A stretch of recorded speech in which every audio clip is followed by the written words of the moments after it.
இப்ப அவங்க எல்லாம் பேசுனது கேட்டீங்கல்ல, யாருமே உங்களை பிரிக்கணும்னு நினைக்கலமா? அவங்க யாரும் உங்க கணவரும் உங்களை வேண்டாம்னு நினைக்கல.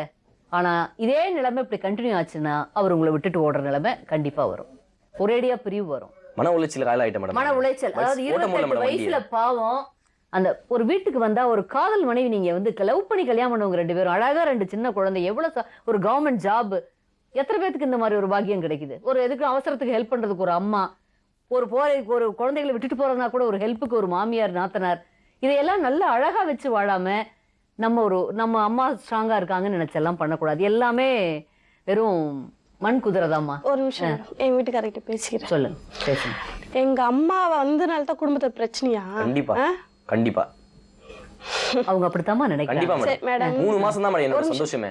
4வது மாசம் அவங்க அம்மா என்னோட ஃபேமிலில என்டர் ஆனாங்க. அன்னில தான் அந்த சந்தோஷம் போச்சு மேடம். மேடம் ஒரு நிமிஷம் மேடம், எந்த ஒரு அம்மாவும் தான் பொண்ணை பிரிச்சு வச்சுக்கணும்னா இந்த இடத்துக்கு நான் இப்ப வந்திருக்கவே மாட்டேன். நிச்சயமா நினைக்க மாட்டாங்க எந்த அம்மாவும். ஆனா சம்டைம்ஸ் நாங்க பார்த்த வரைக்கும் வாழ்ற பொண்ணை தாயார் கெடுத்தான்னு ஒரு பழமொழி இருக்கு. அந்த மாதிரி சில அம்மாக்கள் அதிக பொசசிவ்னஸ்ல, ஐயோ என் பொண்ணை நான் பாத்துக்கணுமே, ஐயோ என் பொண்ணு வீணா போயிருமோ நினைச்சு அதிக பாசத்திலேயே அந்த மாதிரி ஒரு நிலைக்கு போயிடுறதுக்கு வாய்ப்பு நிறைய இருக்கு. சரி மேடம், சமுதாயத்துல அந்த மாதிரி நடக்குது. பிரிச்சு வைக்கணும்னு நினைக்கல மேடம். பிரிக்கணும்னு நினைக்க மாட்டாங்க, சேர்த்து வைக்கணும்னு நினைக்கிறாங்க. அது அவங்களுக்கு தெரிஞ்ச வழி, அவங்களோட வழி. அவங்களுக்கு அந்த வழி தெரிஞ்சிருக்கு. அதனால மிருகம் கூட கட்டுப்படும். கண்டிப்பா மேடம். பாம்பு கூட கட்டுப்படும். படம் எடுக்கிற பாம்பு கூட கட்டுப்படும்.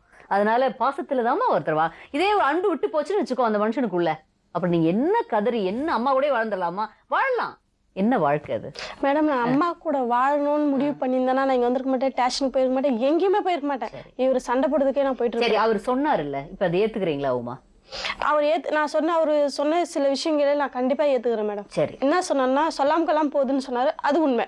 ஆனா தினம் போறது சொல்லிட்டு போய் அது நான் ஏத்துக்கிறேன். அடிக்கடி போறத அவருக்கு தினம் பேச்சு வாக்குல சொல்லுவோம்ல, அடிக்கடி போயிடுதுங்கிறத தினம் போயிருதுன்னு சொல்றாரு. அவ்வளவுதான். வாரத்துல ஒரு நாள் போனா டெய்லி போனா மேடம் போற மாதிரி தானே மேடம். அது மாசத்துல ஒரு நாள் போறதுக்கும் வாரத்துல ஒரு நாள் போறது வித்தியாசம் இல்ல மேடம். நீங்க இத்தனை நாளைக்கு ஒரு தான் போகணும் நீங்க கம்பல்ஷன் எல்லாம் போடாதீங்க. கம்பல்ஷன் பண்ணல மேடம். யாருங்கப்பா வாழ்க்கை ஒரு தடவை. டேவிட், உமா நல்லா கவனிச்சுங்க, இந்த வாழ்க்கை இன்னும் எவ்வளவு காலம் வாழ போறோம்?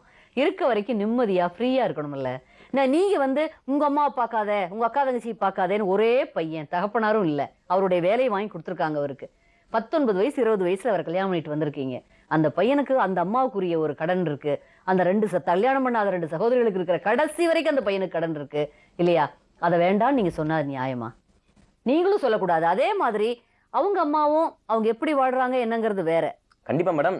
அதை நம்ம பேசுறதுக்கு அதெல்லாம் தெரிஞ்சுதான் நம்ம கல்யாணம் பண்ணோம். அதை நம்ம தவறா இனிமேலும் அந்த பொண்ணு அதை சொல்லி கேட்டுதான் அவங்க கிட்ட தஞ்சமே வந்திருக்குது. நீங்க அதனாலதான் அது மேல இறக்கப்பட்டு கல்யாணம் பண்ணேன்னு சொல்றீங்க. அப்படி இருக்கிறப்ப திடீர்னு ஒரு வயசானவங்கள ஒரு மாமியார அத சொல்லி காட்டுறதோ ஏதோ வேண்டாம். இனிமே ஆலோசனை கொடுக்குற அம்மா திருப்பி அந்த குற்றச்சாட்டை விட்டுருங்கன்னு சொல்றேன். திருப்பி அது நீ 1 மாசத்தோட போய் உங்க அம்மா பாருங்கலாம் சொல்லு. பாசத்துக்கு என்னப்பா வேலை? பாசத்துக்கு என்ன ஆன? பசத்துல மேடம் என்ன போனா உங்க அம்மாவை எப்படி பாத்தீங்களா? என்ன போகாதேன்னு சொல்லிட்டு அவ மட்டும் போலாமா? அதுதான் மேடம். அதுதான் புரிஞ்சிருச்சா? பாயிண்ட் அவ்வளவுதான். போகாத, நீ போகாத வீட்டுக்கு சொல்றேன். நீங்க உங்க அம்மா வீட்டுக்கு ஃப்ரீயா போங்க. அவர்கிட்ட என்னங்க நான் வீட்டுக்கு போயிட்டு வரேன்னு ஒரு போன் அடிச்சு சொல்லிட்டு, இப்பதான் செல்போன் இருக்கே எல்லாத்துக்கிட்டையும். அந்த போன்னால தான் மேடம் பிரச்சனை.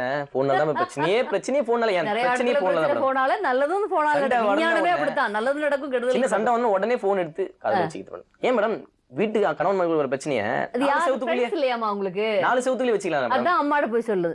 சில குழந்தைகள் அம்மாவோட ரொம்ப அட்டாச்சா இருப்பாங்க. நான் சொல்லுவேன் மேடம் 4 செவத்துக்குள்ளே வச்சுக்கலாம் நம்மளோட பிரச்சனையை.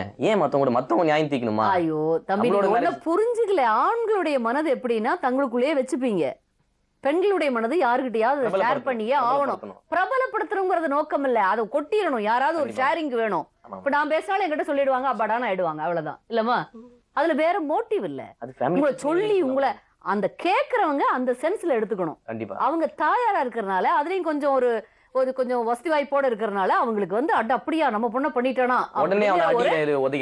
சொர்ணாக்கா ரேஞ்சுக்கு அவங்க வந்தாங்கன்னா தான் உங்களுக்கு ப்ராப்ளம். மேடம் இன்னைய வரை எங்க அம்மா சொல்லிக்கிறாங்க தவிர அவங்க வீட்டுல சண்டை போட்டதே இல்லை. ஆனா அவங்க என்ன சொல்றாங்க, நான் அடிச்சேன் அப்படி இப்படியேதான் சொல்றாங்க.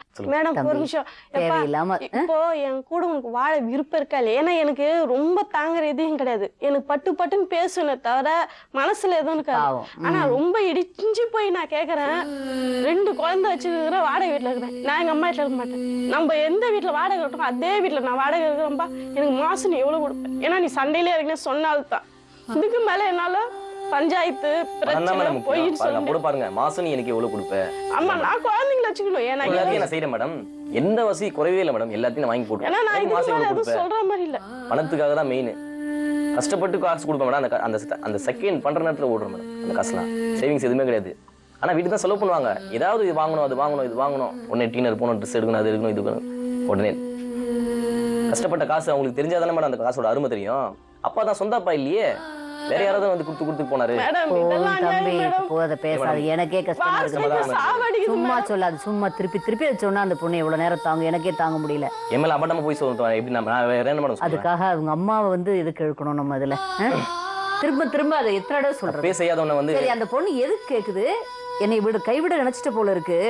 அட்லீஸ்ட் எனக்கு என்ன காம்பன்சேஷனாவது கொடுப்பேன், அந்த குழந்தைகளை வளர்த்த முடியலன்னு கேட்க. கைவிட நினைச்சவன் நான் ஏன் கவுன்சிலிங் பண்ணும்போது வாழ்வேன், என்னால எந்த பிரச்சனையும் வராது. ஏன் பிரஷர் தாங்காம சரிட்டீங்களான்னு நினைக்குது. அது பிரஷர் இல்ல மேடம். நான் அப்ப சொல்லல. பிரஷர் இல்ல மேடம். என்னோட மனசுக்கு மனசாட்சின்னு ஒண்ணு இருக்குல்ல, குழந்தைங்க இருக்காங்க, அதை பார்க்கணும்ல. தம்பி உங்களுக்கு வேணுமா வேண்டாமா? நானே டயர்டா இருக்கு. வேணுமா வேண்டாமாப்பா உங்களுக்கு? வேணும் தான் மேடம். வேணும்னா அதுக்கு தகுந்த மாதிரி பேசுங்கப்பா. கண்டிப்பா. நாங்க சொல்றத மனசு திறந்த மனசோட, அதாவது ஒருத்தரை ஏத்துக்கணும்னா அவங்கள புரிஞ்சுக்கிற மாதிரி நினைச்சு நடந்துக்கணும். நீங்க கொஞ்சம் மெச்சூர்டா தெரியுறீங்க, அந்த பொண்ணுக்கு ஒரு விஷயம் தெரியல. அதுக்கு தெரிஞ்சது அவங்க அம்மா காட்டின வழி. கொஞ்சம் அத்தாரிட்டேட்டிவ் அரசியல்வாதிகளோட எல்லாம் பழகணும், காசு இருக்குது அப்படின்னு நினைச்சிருக்காங்க. அவங்களை அடிச்சு அராஜகம் பண்ணி நீ அந்த வீட்டுக்குள்ள அராஜகமா நுழைஞ்சி என் குடும்பத்துல நீ வாழணுமா? கேள்வி சொல்லுது பதில். இப்போ நான் அப்படியேப்பட்ட வீடு உங்களுக்கு வேணுமா? கடைசி வரை இப்படிப்பட்ட வீடு பார்த்தல. கடைசி வரை நான் உன் கூட ஒருத்தர் கேட்டாரு, ஏன் என்னமா உனக்கு கேட்டாரு அன்னைக்கு நைட் தாரா நடக்கும்போது, நீ என்ன சொன்ன? எனக்கு இந்த இடத்துல வாழணும்னு சொன்னேன். அப்ப நான் உனக்கு தேவை இல்லையா? வீடு தேவையா? நல்லா தானே வச்சுட்டு இருக்க. உனக்கு என்ன குறை வச்சேன் சொல்லு மேடம் கிட்ட சொல்லு. இந்த இத்தனை வருஷம் 7 வருஷத்துல உனக்கு என்ன நான் குறை வச்சேன்? 7 வருஷத்துல நான் என்ன குறை வச்சேன்ற மேடம் அதை மட்டும் சொல்லு. இப்போ நான் இங்க வந்து உக்காந்து மேடம் எங்க வீட்டுக்கார் தவிர அப்பலாம் நான் அதை சொல்லுவேன். நீங்க திருப்பி பண்ண வேண்டாம். அவரும் அதே தான் நான் நீங்களும் கொஞ்சம் கமெண்ட் இருங்கப்பா. 2 பேரும் வாழணும்னு ஆசைப்படுறீங்களா? போதும், இனிமே நீங்க 2 பேரும் பேசுறது போதும். நான் பேசுறேன் கேளு. உங்க 2 பேத்துக்கு ஈகோ. அது உங்களுக்கு இப்போ வந்து ஃபுல் ஈகோல இருக்கீங்க, ஃபுல் கோவத்துல இருக்கீங்க. நீங்க கோவத்துல இல்ல மேடம், இவங்க வீட்டுல பேசுறாங்க. சரி, நம்ம உங்க பையன் தப்பு பண்ணா என்ன பண்ணுவீங்க? உங்க சிஸ்டர்ஸ் தப்பு பண்ணா என்ன பண்ணுவீங்க? 2 அந்த டைம்ல மிரட்டிட்டு திட்டிட்டு மறுபடியும் ஏத்துக்குவீங்களா மாட்டீங்களா? அது மாதிரி தானே மனைவியும். அந்த மாதிரி தான் மனைவி தானே, தள்ளி வச்சிரலாம் நினைச்சு அந்த மாதிரி ஏத்துக்கிற மனைவில தான் நான் இருந்திருக்கேன். அதனால தான் மேடம் என்ன வேணும்ன்றாங்க. இப்ப இல்லையா? இது மேடம் அப்ப இப்ப இல்லையா? இப்ப ரொம்ப வெறுத்து போயிருந்தேன் மேடம். நானு வெறுத்து போனது சரி. இந்த நிமிஷம் எப்படின்னு சொல்லுது மனசு? இதுக்கப்புறமா வந்து நீங்க காம்ப்ரமைஸ் பண்ணி சமாதானம் பண்ணி எங்களை அனுப்புனீங்கன்னு வச்சுங்க, வீட்டுக்கு போயிட்டு 10 நாள் வந்து சமாதானமா இருக்க முடியும். 11வது நாள் பிரச்சனை வரும். அதில் எந்த வித மாற்றமும் இல்லை மேடம். அது என்னால் இல்லை மேடம். என்னால் எந்த பிரச்சனையும் வராது. அதுக்கு கண்டிப்பாக 100% கேரண்டி கொடுப்பேன். இவங்களால இந்த பிரச்சனை வரும் மேடம். கேட்டால் நீயும் இஷ்டத்துக்கு போறியே, நான் இஷ்டத்துக்கு போகிறேன். என்ன எங்கே போனாலும் சொல்லிட்டு போகணுன்றாங்க. நான் சொல்லிட்டு போவேன் தான். ஆனால் என்ன தப்பாக எங்கே போகிறேன், ஜீன்ஸ் பேண்ட் போட்டு இது போட்டு டிஷர்ட் போட்டு ஸ்டைலாக போகிறேன், எங்கே போகிறான்னு தெரியல. நைட்டு 10 மணிக்கு வராரு, ஃபோன் பண்ணால் எடுக்கிறது இல்லை. என்ன மேடம் நான் பண்ணுறது? இது மாதிரி இப்போ இல்லை, நிறைய பேர் வச்சு பெரியவங்களை வச்சு பேசும்போதெல்லாம் இதே மாதிரி தான். சரி, இனிமேல் ஒழுங்கா இருக்குன்னு சொல்லுவாங்க. சரி, அதுக்கு வந்து எனக்கு என்ன காம்பன்சேஷன் கொடுப்பாங்க அப்படின்னு சொல்லி அதுக்கு ஒன்றும் சொல்ல மாட்டேங்கிறீங்களே. பட் அந்த நிலைமைக்கு நீங்க போகக்கூடாது. நீங்க 2 பேரும் சேர்ந்து தான் வாழணும்னு ஆசைப்படுறேன். சேர்ந்து வாழணும். வேணா ஒன்று பண்ணலாம், கொஞ்ச காலம் அமைதியா இருந்து பாருங்க. அமைதியான எப்படி மேடம்? அவங்கவுங்க வீட்டில் அவங்கவுங்க அமைதியா உங்களுக்கு எப்படி பிடிக்குதோ அப்படி இருந்து பழகு. சரி, எத்தனை நாளைக்கு மேடம்? கொஞ்ச நாள் இருந்து பாருங்க. கொஞ்சம் பிரிவு வந்து ஒரு சின்ன பிரிவு வந்து உங்களுக்குள்ள இருக்கிற அன்பை வந்து இப்போ அந்த பொண்ணு தெரிஞ்சிருச்சு. இப்பவே அதுக்கு ஹஸ்பண்ட் விட்டு இருக்க முடியாதுங்கிறது தெரிஞ்சிருச்சு. ஹஸ்பண்ட் வேணும்னு அது முழு மனசோட நினைக்குது. ஓப்பனா எந்த இதை ஈகோவும் இல்லாம எனக்கு என் புருஷன் வேணும். இவ்வளவு காரியம் பண்ணிட்டு என்ன வேணும்னு சொல்றாங்க. அதுதான் மேடம்.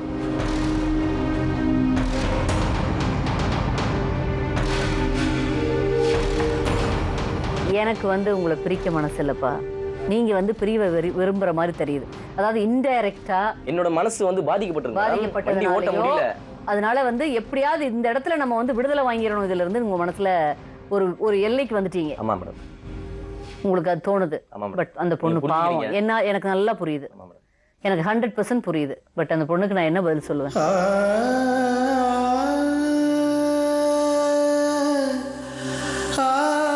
அது வந்து அது ஏதோ சரி இம்மெச்சூரிட்டி, அதுக்கு தெரிஞ்ச வழி, ஏதோ சில தவறுகள் பண்ணிருக்கு. எவ்வளவு நாளைக்கு மெச்சூரிட்டி இல்லாம இருக்குது? 2 குழந்தைங்க ஆயிடுச்சு. கணவனை புரிஞ்சு நடந்துக்கணும்ல. எந்த நிமிஷத்துல யாருக்கு மாற்றம் இனிமே மாறும். நான் எனக்காக ஒரு 3 மாசம் வாழ்ந்து பாருங்க. மேடம் சாப்பாடு போட மாட்டாங்க மேடம். நானே தட்டுக்கு போட்டு சாப்பாடு போட்டுப்பேன். சாப்பாடு செஞ்சா நீ போட்டு காலத்துக்கு மேல வச்சுப்பாங்க. மரியாதை கிடையாது வீட்டுல. நீயே போட்டு சாப்பிடு அப்படின்னு. அந்த அன்பு கூட நான் எதிர்பார்க்கலாம். நானே போட்டு சாப்பிட்டுருவேன். ஒரு மனைவி சாப்பாடு போட்டு பக்கத்துல உட்காந்து சாப்பிட போட்டா சாப்பாடு இறங்கும், அது உடம்புல ஒட்டும். நானே போட்டு சாப்பாடு போட்டு சாப்பிட்றதுக்கு அப்ப எதுக்கு மனைவி எதுக்கு கல்யாணம் பண்ணிக்கணும்? ஹோட்டல்ல சாப்பிட்டு வந்துருவோம்ல. சின்ன சின்ன விஷயங்கள் எப்படி மனசை பாதிக்குது எவ்வளவு பாத்தீங்களா? ஹர்ட் பண்ணி நீங்க நிறைய விஷயம் விளையாட்டா சாதாரணமா நடந்துகிட்ட விஷயங்கள்லாம் பாக்குற எல்லா சகோதரிகளுக்கும் இது ஒரு பெரிய பாடம்.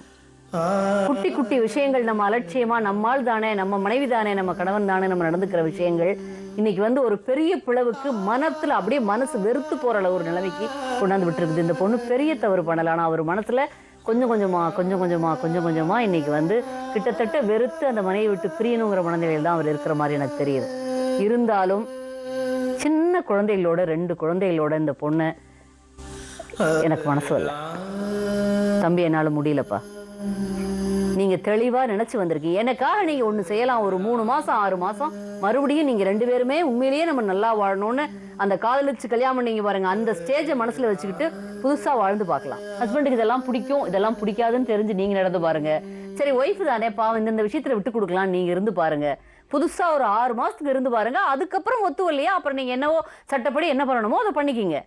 பட் இந்த ஸ்டேஜ்ல இப்போ அந்த பொண்ணு அப்படியே கைவிடுறது எனக்கு சரின்னு படல தம்பி.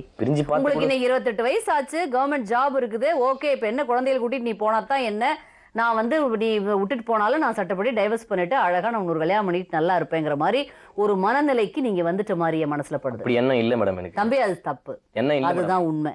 ரெண்டாவது திருமணம் பண்ணணும்ன்ற எண்ணமே எனக்கு இல்ல. நீங்க நினைக்காம இருந்திருக்கலாம், ஆனா இந்த மனைவி விட்டு விலகணுங்கிற முடிவுக்கு நீங்க வந்துட்ட மாதிரி எனக்கு படுது. ஆமா மேடம், அடுத்த பிரச்சனை சமாதானம் பண்ணா கூட திரும்பி பிரச்சனை பண்றாங்க. பிரச்சனை வராம இவங்களால இருக்க முடிய பிரச்சனை வரும்ன்றது நான் 100% சொல்றேன். இவங்களால பிரச்சனை வரும் எனக்கு திரும்பி, கண்டிப்பா இது உத்தரவாதம் மேடம். நீங்க இருக்கிறதுனால இவ பேசாம இருக்கலாம், திரும்பி நான் வீட்டுக்கு கூட்டு போனா கண்டிப்பா இவளால பிரச்சனை வரும் மேடம். எனக்கு எத்தனை நாளைக்கு மேடம் நான் சொல்றேன், இனிமே இப்படியே புரிஞ்சுக்கும். அதான் சொல்றேனே, திரும்பி பிரச்சனை வரும். அவருக்கு எது பிடிக்குது பிடிக்கலங்கிறது தெரியுதா? என்னன்னு நீங்க தப்பு பண்ணீங்க இதெல்லாம் அவருக்கு வந்து மனசுல பிடிக்கலன்னு தெரியுதாம்மா? கேளுங்களேம்மா, இனிமே நான் அப்படி நடந்துக்க மாட்டேன்னு கேட்டு பாரும்மா. உமா அழுதுட்டு இருந்த என்ன பண்ணவா? என்ன எனக்கு கஷ்டமா இருக்குப்பா. எல்லாம் பாத்துருக்கலாம் மேடம், அதான் அழுது சாதிக்கிறாங்க. அழுகு இல்ல, சொல்லாதீங்க. திருப்பி எப்படியாவது சேர்த்து வைப்பாங்கன்னு தானே வந்தது. பாவம் சேர்த்து வைப்பாங்கன்னா அப்புறம் ஏன் மேடம் இவ்வளவு தூரம் பிரச்சனை பண்ணணும்? ஏன் என் மனசை கஷ்டப்படுத்தணும்? என் மனசு ரொம்ப காயப்பட்டிருக்கு மேடம் இவங்களால. நான் நினைச்சு பார்ப்போம் ஒரு முறை, என்ன நம்ம மனைவி நான் எவ்வளவு லவ் பண்ணணும், எவ்வளவு விரும்பணும், எவ்வளவு கஷ்டப்பட்டு இது பண்ணோம். விரும்பக்கூடிய பொண்ணுதான், அது ஒண்ணும் நல்லா இருக்குது, குட் லுக்கிங். ஏன் நமக்கு எதிர்மாறா அப்பெல்லாம் வந்து அம்மாவை பத்தி இதுவா பேசிட்டு இப்போ வந்து அம்மா உயர்வா பேசுறா, நம்மளும் இருக்கிறாளே, ஏன் இந்த சூழ்நிலை? நம்ம எந்த உங்க அம்மா மேல ரொம்ப நீங்க அட்டாச்சா தங்கிட்ட விலகி இருக்கிற மாதிரி நம்ம என்ன குறை வச்சோம், என்ன செய்யல, எல்லாம் பொறுப்பா இருந்த எல்லாமே செய்யற மேடம், எல்லாம் வாங்கி போடுற மேடம். எல்லா பெண்களுக்கு இருக்கிற மனநிலை தான். தாய் விட்ட பெருசா பேசிட்டு கணவனை கொஞ்சம் மட்டம் தட்டுறது எல்லா பெண்களுக்குமே, முக்காவாசி எல்லா உலகத்துல எல்லா பெண்களுக்கும் இருக்கும். அவ்வளவு செஞ்சு கேக்குறேன். அதே சமயம் பிறந்த வீட்டுல போய் என் புருஷனாட்ட யாரும் இருக்காங்கன்னு பேசுவாங்க. அவ்வளவு செஞ்சு கேக்குறேன், உனக்கு என்ன குறை வச்சேன்னா, என்ன குறை வச்ச, வாடகை வீட்டுல வச்சிட்டு இருக்கீங்க இத்தனை நாளா, என்ன சைக்கிள் உங்க வீட்டுல கூட்டு போயிட்டு, இதுதான் மேடம். இந்த பிரச்சனை தான் அப்படி ஆரம்பிக்கும். இப்படிதான் நல்லபடியா பேசிட்டே இருக்கும்போது திருப்பி அப்படியே ஒரு ஆர்குமெண்ட் மாதிரி வந்துடும். உமா என்ன சொல்றதுமா? தெரியல மேடம். ஒன்னும் தெரிஞ்சுக்கணும், அவருக்கு என் கூட வாழ விருப்பம்ல. சரி, நீ ஆசைப்படுத்தலாம், உங்க வீட்டுல நீ இருக்கணும்னு நீ ஆசைப்படுற, நான் போய் எங்க வீட்டுல இருக்க முடியாது. அதனால நீ எவ்வளவு நாள் எங்க குழந்தை பொண்டாட்டி பார்க்க முறையோ அப்போவா, அது வர நான் இப்போ நம்ம எந்த வீட்டுல இருக்கணும் அதே வீட்டுல நான் இருக்கேன். சொல்ல எனக்கு தெரியாது. வெயிட் பண்ணிட்டு இருக்கேன்னு சொல்றீங்க? வெயிட் பண்ண என் கணவர் என்னைக்கா இருந்தாலும் வருவார். நான் நல்லவ, உனக்காக நான் வாழ்ந்துட்டு இருக்கிறேன். ஆனா உன்னை நான் விட்டுட்டு டைவர்ஸ் பண்ணுவேன், கையெழுத்து போட்டு கொடுப்பேன் மட்டும் நீ நினைக்காது. உயிரை போனா செய்ய மாட்டேன். என் 2 பிள்ளைங்க நான் வச்சு காப்பாத்திமாச்சே. ஏன் அது செஞ்சா உனக்கு அசிங்கமாச்சு, அதனால நீ செய்ய மாட்டேன் அந்த காரியத்தை. எல்லாம் நீங்களே பண்ணிடுவேன், எல்லாம் சண்டெல்லாம் நீயே போட்டுருவ, திருப்பி நான் வேணுவேன். இனிமே விட்டுருங்க, தெளிவா சொல்லிடுச்சு. என் கணவருக்காக நான் வெயிட் பண்ணிட்டு இருக்கேன். எவ்வளவு காலமானாலும் அதே வீட்டுல என் கணவரோட எங்க நான் ஆசாசியா குடும்பம் பண்ணணும், அதே இடத்துல என் குழந்தைகளோட நான் வாழ்ந்து காட்டுறேன், வாழ்ந்து வெயிட் பண்ணிட்டு இருக்கேன். என்னைக்கு அவர் மனம் திரும்பி நாங்க வேணும்னு வராரோ அன்னைக்கு நாங்க சந்தோஷமா மறுபடியும் வாழ ஆரம்பிக்கிறோம்னு எந்த காரணம் கொண்டும் நான் டைவர்ஸ் கொடுக்க மாட்டேனும் தீர்மானமா தெளிவா உமா சொல்லியிருக்காங்க. அவங்க அந்த பொண்ணே அப்படி சொல்லிட்டதுக்கு அப்புறமா நம்ம சொல்றதுக்கு ஒண்ணும் இல்லை. டேவிடுக்கு வேற வழியும் இல்லை, இதை ஏத்துக்கிறத தவிர அவருக்கு வேற வழியும் இல்லை. இந்த பிரச்சனையில வேற ஏதாவது வழிகள் இருக்கு, வேற ஏதாவது முறையில இவங்களை 2 பேர்த்தையும் சேர்த்து வைக்க முடியும், இல்ல வேற நியாயங்கள் இருக்குன்னா நேயர்களே உடனடியா எங்களை தொடர்பு கொண்டு சொல்லுங்க. மீண்டும் நாளை சந்திப்போம். நன்றி, வணக்கம். சொல்வது